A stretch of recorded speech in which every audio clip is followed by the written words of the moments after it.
Olá, habitantes do planeta. Meu nome é Eduardo Guimarães, eu sou professor de Geografia. Sejam bem-vindos a mais uma videoaula.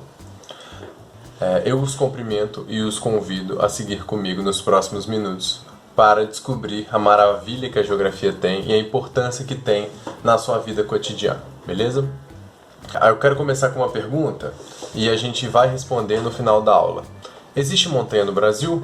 O Brasil é um país com montanhas? No final da aula a gente responde, ok? Primeiro, eu sempre gosto de começar com uma experiência.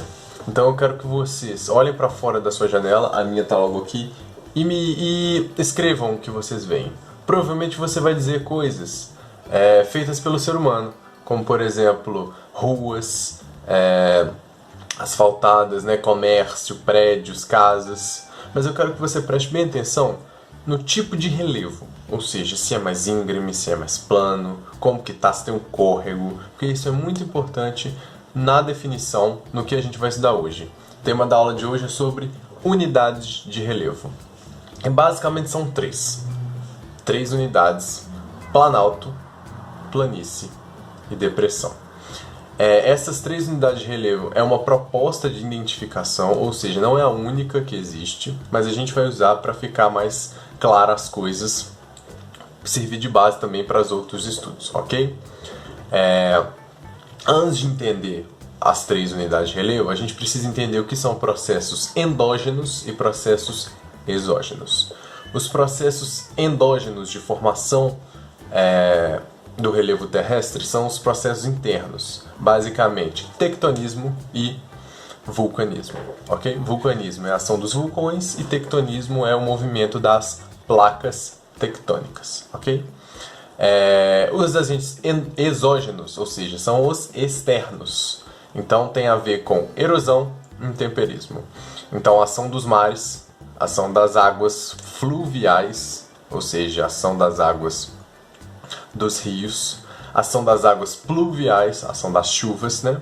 A ação das geleiras, a ação dos ventos e a ação dos seres vivos. Seres vivos, entre eles, nós, seres humanos, ok? Nós temos um grande potencial erosivo, ok?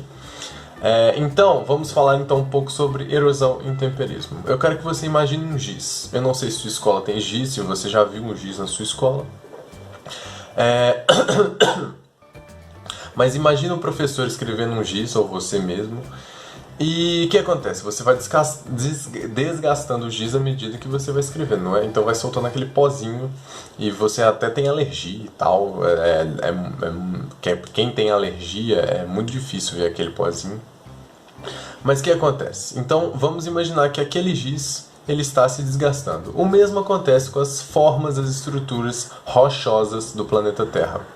Então, à medida que a ação dos agentes externos vão ocorrendo, as rochas, as estruturas litológicas do nosso planeta vão se desgastando, entendeu? Então, à medida que chove, à medida da ação dos ventos, a ação das águas dos mares, dos rios vão ocorrendo, as rochas vão se desgastando. Esse processo de desgaste, desintegração molecular da rocha é chamado de intemperismo, ok? Enquanto que o caminho, o transporte, a partir do momento que a rocha se desagrega, ela é transportada até um lugar mais baixo através da ação da gravidade. Quem descobriu foi o nosso cientista Isaac Newton, através da ação da gravidade. Essa rocha ela vai se depositar num lugar com uma altimetria mais baixa, então relacionado com transporte e deposição. Esse processo é chamado de erosão. É um pouco mais complexo do que isso, mas já basta para você entender o que é. Então, basicamente, o relevo ele é constituído dos agentes endógenos, ou seja, internos, e dos agentes exógenos, ou seja, externos. No caso do Brasil, os agentes exógenos vão sobrepor os agentes endógenos, porque o Brasil ele já atinge uma situação de estabilidade geológica, ou seja, significa que não tem terremoto no Brasil? Não. o Brasil possui terremotos, mas que não estão diretamente relacionados com o movimento de choque ou de separação das placas tectônicas. Ok? Então vamos lá. Para entender os 3 unidades de relevo, a gente tem que entender erosão e intemperismo. Então vamos começar com os planaltos. O que é planalto? Planalto é plano alto, professor? Não necessariamente. Eu não quero que você repita isso. Vamos direitinho entender o que é planalto. Pensa num soerguimento, ou seja, a placa se choca e forma uma montanha. A partir do momento em que essa montanha está crescendo, ela vai crescer até atingir um pico, entendeu? Uma estabilidade. A partir do momento que essa estabilidade ela é atingida, os processos exógenos de erosão e intemperismo vão sobrepor os processos endógenos, ou seja, a erosão vai sobrepor o crescimento, o soerguimento dessa forma de relevo que eu dei o exemplo da montanha. Então, essa montanha vai passar a ser desgastada e os processos de desgaste, ok? E transporte dos sedimentos. Sedimentos é aquilo que sai da rocha, é o fragmento de rocha quando ela é desgastada, quando ela é intemperizada. Os processos de erosão vão sobrepor os processos de soerguimento de placa. Então, o que é um planalto? Planalto é uma área altimetricamente elevada, ok? Mas que está submetida a processos de erosão e intemperismo. Exemplo no Brasil, eu moro em Minas Gerais, eu sou de Belo Horizonte. Aqui perto a gente tem, aqui no estado, a gente tem uma grande faixa de planaltos, como por exemplo o Planalto do Espinhaço, que a gente chama vulgarmente de serra. Não está errado chamar de serra, mas para ficar geograficamente certo, a gente vai falar de Planalto do Espinhaço. Esse Planalto do Espinhaço, ele já foi mais alto, com uma altimetria maior, mas hoje em dia ele sofre processos de intemperismo e erosão, ok? Esses sedimentos, pensa comigo, esses sedimentos que são erodidos dos planaltos, eles têm que ir para algum lugar, não é verdade? Ou seja, normalmente eles vão para um lugar mais baixo. Então tem um planalto desgastado aqui e eles vão para um lugar mais baixo. Esse lugar mais baixo, em que ocorrem os processos de deposição de sedimentos e sedimentação, são chamados de planícies. Então o que é planície? Planície é plano baixo? Nesse caso é sim. Então a gente pode levar a regra adiante. O que é planície? Planície é uma unidade de relevo essencialmente plana que está submetida a processos de deposição e sedimentação, ok? Agora, vamos falar das depressões. O que são depressões? Tem 2 tipos, depressão absoluta e depressão relativa. O que é uma depressão relativa? Uma depressão relativa são áreas altimetricamente rebaixadas, ok? Que estão submetidas a processos de erosão e intemperismo e que estão circundadas geralmente por planaltos.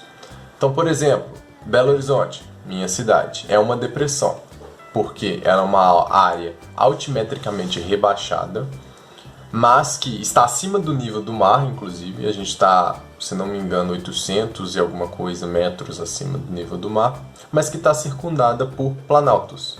E aqui, planalto, se você já viu no final da Avenida Afonso Pena, é a Serra do Curral. É um planalto, ok? O que é uma depressão absoluta? São áreas rebaixadas que estão abaixo do nível do mar.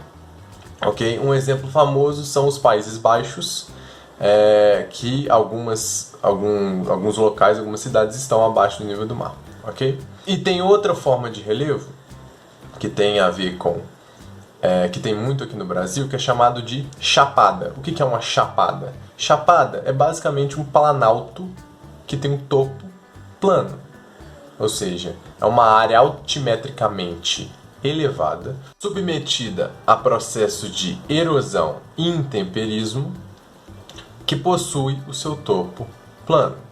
Aqui no Brasil a gente tem alguns exemplos, como por exemplo a Chapada Diamantina e a Chapada dos Veadeiros, ok?